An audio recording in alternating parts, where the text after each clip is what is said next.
sure as a guitar player, you've heard the old joke, how do you get a guitarist to turn down? You put sheet music in front of him.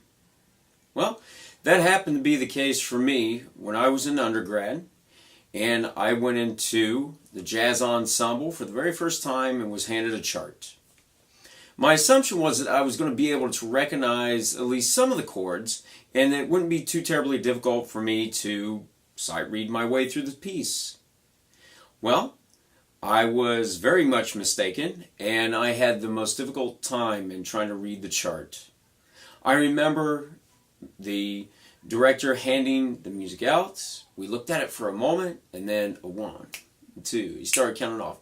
Now these were, some basic swing tunes. If I remember right, it was like a Count Basie tune. But without ever seeing anything like that before, the anxiety, the stress started to kick in, and as the old joke goes, I did turn my volume down. Now, some of the chords that I recognized, I went through, let me rephrase that. I didn't actually recognize any of the chords. I saw so many different symbols that I had not seen before. I was used to seeing just basic stuff like C's, D's, E's, just like, basic guitar C, That's the common thing us guitar players encounter. Well, when I saw chords that had just letters that I recognized, even if it was something like a C7 with a flat 9 sharp 5, I just played a C chord. I didn't know any better. So, for the chords I didn't recognize, I started to go through and I was acting like I was strumming. Like actually playing the chords. And I would just kind of move my hand and go along with it.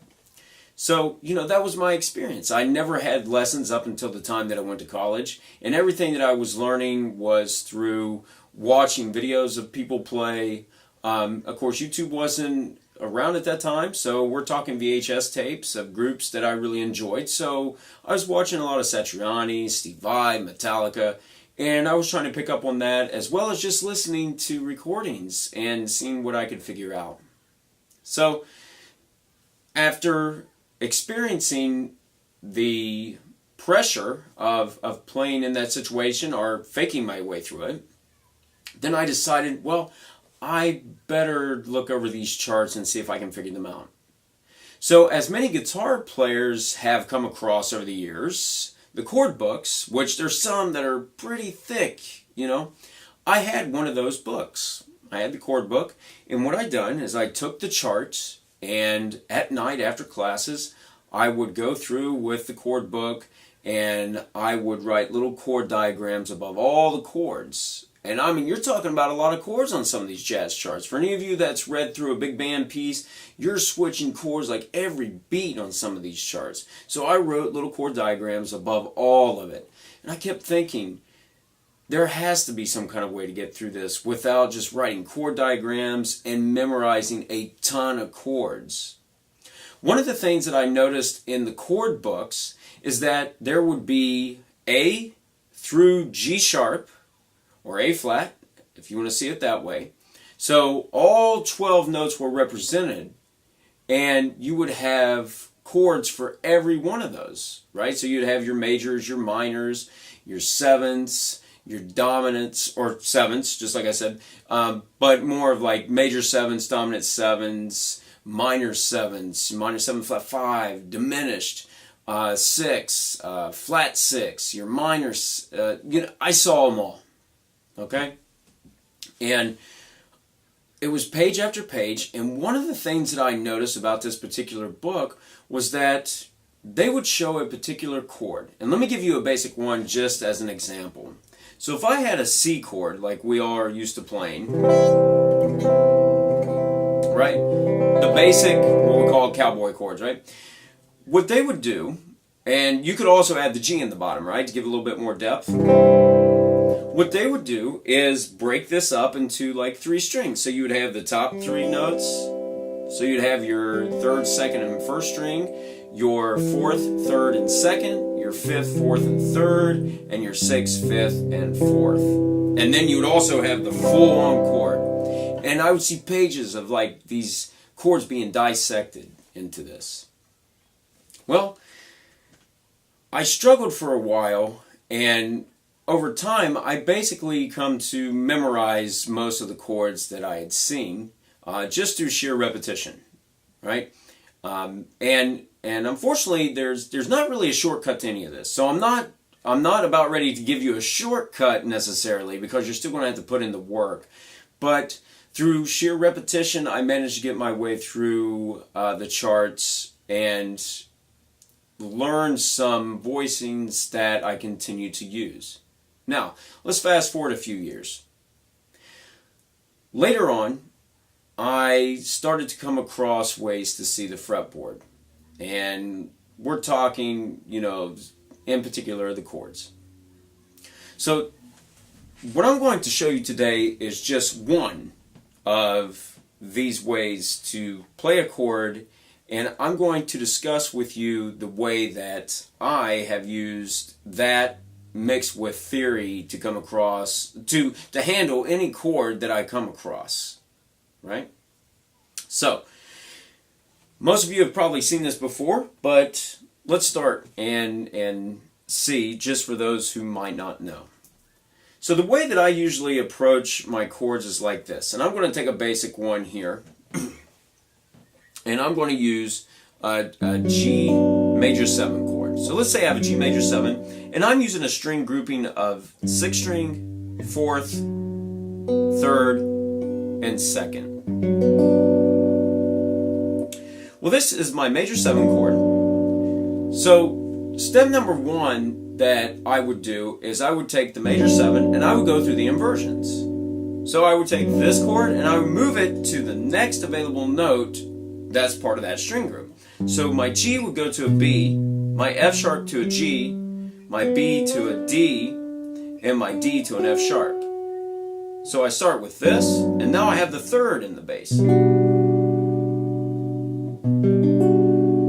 From there, I would take every one of these notes and go to the next available note in the chord progression again. So B would go to D, G would go to B, my D would go to an F sharp, and my F sharp would go to a G. So now I have this voicing. A D, a B, an F sharp, and a G. From there, I move it up again. So D goes to F sharp, my B will go to a D, my F sharp to a G, and my G to a B. So now I have this voicing. So what I would do is this. I would play through the inversions of the chord.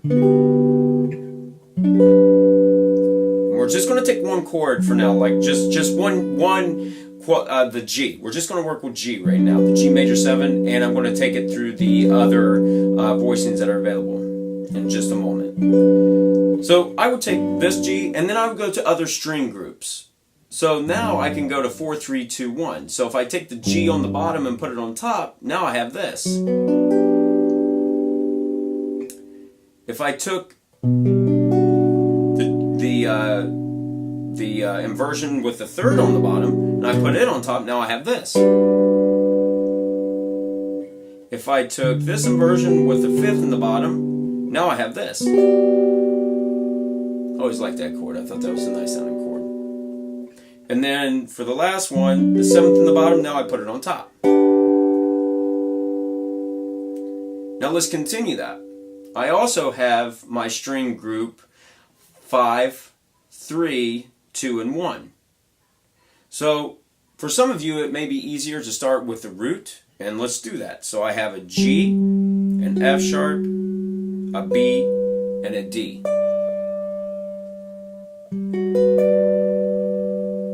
So now I'm going to go through the string groups, this particular string group shown in versions of this. So here's root. Now I'm going to move this so I have the 3rd in the bass. And then I can go back down with the root. And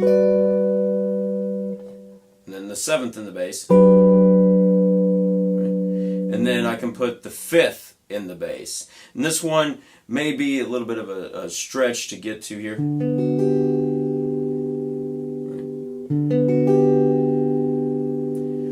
So I kept going through the different string groups, and the next one would be the 5, 4, 3, and 2. So same thing, I can start with root.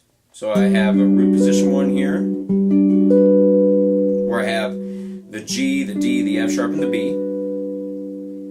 Then I have the B. Let's go back here. So now I'm going to have my F sharp here, and then I'm going to have my B in here. So I got this version where I have the 3rd, the 7th, the root, and the 5th. Let's go back down, I have a root. Then I'm going to do the one where I have the 7th in the bass. 7, 3, 5, 1. And I'm going to move this so I have the 5th in the bass. So I have 5, 1, 3, and 7. Right? And I already covered the one with the 3rd in the bass up here. And one more string grouping, which is 6, 5, 4, and 3. So 6, 5, 4, and 3, I'm going to start with the G here. I'm going to have this voicing here, which is a root, a 5th, a 7, and a 3. Then I'm going to move it so the 3rd's in the bass. Let's see here. Let's make sure I get this one's a little bit more of a stretch if you're not used to this. So you have the 3rd, the 7th, the root, and the 5th. Then back to having the 5th in the bass, so I have 5, 1, 3, 7. And then finally what I'm going to put in is the 7, the 3rd, oh my bad, let me get the 3rd there, there we go. The 3rd, the 5th, and the root. Now you could do this a couple ways. I could put 3, pinky, first finger across these two, if that works to bar it. So this was step 1 to my process in eliminating the need to use chord books, because I knew the theory behind intervals, not intervals. So this was my first step into tossing the chord book out, because I knew if I used inversions, then I could find what I needed. So I would just take inversions across and find all the G major 7 voicings that I needed. So now, after that, I went through all 12 of the major 7s. Now, in next week's video, I am going to go through and show you the next step that I used, using theory and these common shapes for the chords, or these voicings for the chords. I'm going to show you how I put the knowledge of those two together to form all the rest of the chords that I needed. Alright guys, one last thing here. I'm thinking that I'm going to take this information and turn it into an online video that can be available for purchase.